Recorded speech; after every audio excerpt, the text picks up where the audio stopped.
my friends. Today I'm going to be reading you chapters 82 through 86. And we have a really cool rainbow light thing going on in my book today. Chapter 82, Project.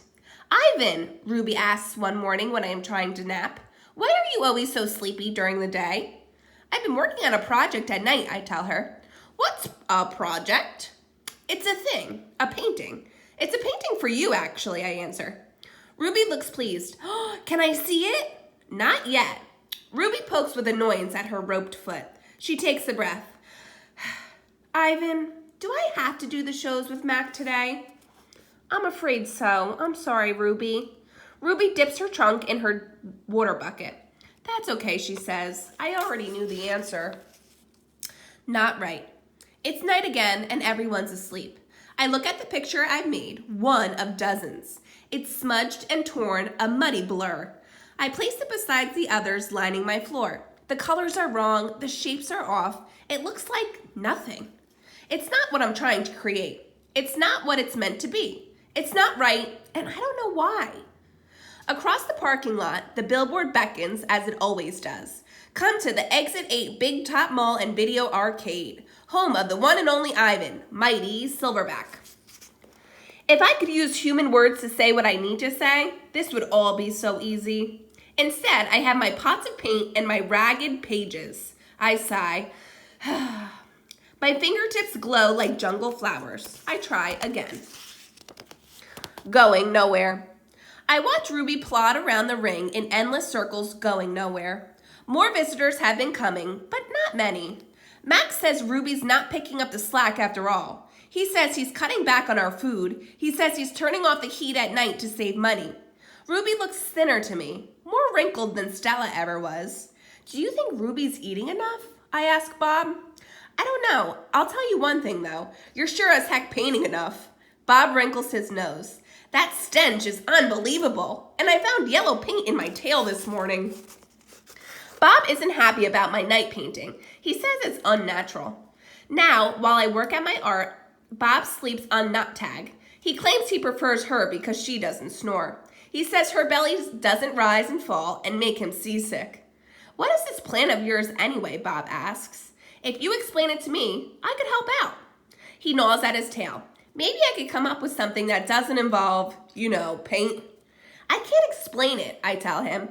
It's an idea in my head, but I can't just get it right. And anyway, I'm almost out of supplies. I should have known I wouldn't have enough. I kick at my tire swing. It's spattered with drops of blue paint. It's a stupid idea. I doubt that, Bob says. Smelly? Yes. Stupid? Never.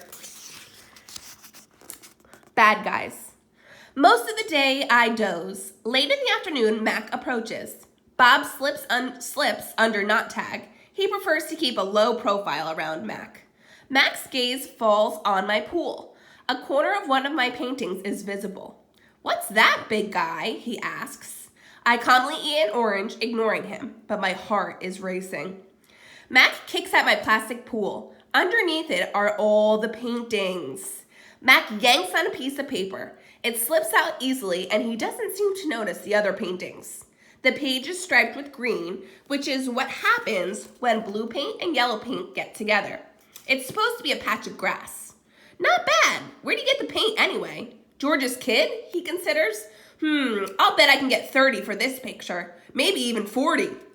Mac turns on my TV. It's Western. There's a human with a big hat and a small gun. He has a shining star pinned to his chest. That means he is the sheriff, and he will be getting rid of all the bad guys. If this sells quick, I'm getting you some more of that paint, buddy, Mac says.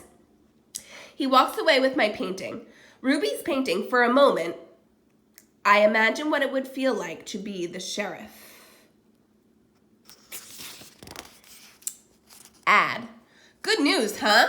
Bob says when Mac's out of earshot. Looks like you might be getting some more supplies.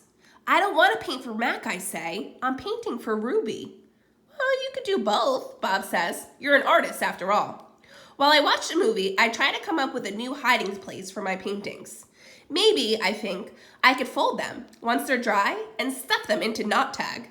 It's a long movie. At the end, the sheriff marries the woman who owns the saloon, which is a watering hole for humans, but not horses.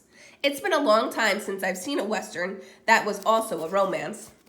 I liked that movie, I say to Bob. Too many horses, not enough dogs, he comments. An ad comes on. I don't understand ads. They're not like Westerns, where you know who the bad guy is supposed to be. And they're hardly ever romantic, unless the man and the women are brushing their teeth before they face lick. I watch an ad for underarm deodorant. How do you know who's who if they don't smell? I ask Bob. Humans reek, Bob replies. They just don't notice because they have incompetent noses. Another ad comes on. I see children and their parents buying tickets just like the tickets Max sells. They laugh, enjoying their ice cream as they walk down a path. They pause to watch two sleepy-eyed cats, huge and striped, dozing in long grass.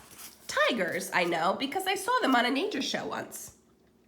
Words flash on the screen, accompanied by a drawing of a red giraffe. The giraffe vanishes, and I see a human family staring at another kind of family. Elephants, old and young. They're surrounded by rocks and trees and grass and room to wander. It's a wild cage, a zoo. I see where it begins and where it ends. The wall that says you are this and we are that, and that is how it will always be. It's not a perfect place. Even in just a few fleeting seconds on my TV screen, I could see that. A perfect place would not need walls, but it's the place I need. I gaze at the elephants and then over at Ruby, small and alone. Before the ad ends, I remember every last detail. Rocks, trees, tails, trunks. It's the picture I need to paint. All right, my friends. You are now going to be doing this page in your Ivan booklet. Today's skill you're going to be working on predicting. What do you think that Ivan is trying to do with his night painting? Make a prediction about what his plan might be and explain your thinking.